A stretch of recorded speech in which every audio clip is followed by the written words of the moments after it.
Pengadaan gorden senilai 4,8 miliar rupiah untuk rumah dinas DPRD Sumatera Selatan. Pengamat politik Sumatera Selatan Muhammad Husni Tamrin menilai anggaran 4,8 miliar untuk 4 rumah dinas merupakan angka yang cukup fantastis. Sehingga DPRD Provinsi tidak secara transparan dan tidak peduli terhadap nasib masyarakat di tengah sulitnya ekonomi saat ini. Menurut Tamrin, dari perspektif kebijakan DPRD Provinsi sebagai lembaga resmi, tidak cermat dalam mengawasi paket kegiatan pengadaan yang dilakukan pada tahun 2024 yang dilakukan oleh Sekretariat DPRD Sumatera Selatan.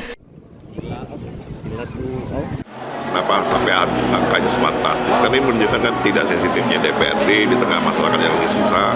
Itu pertama, yang kedua menunjukkan tidak cermatan juga, gitu ya.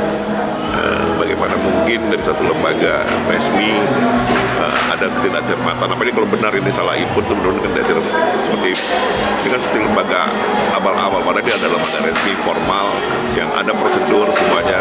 Kenapa itu bisa terjadi?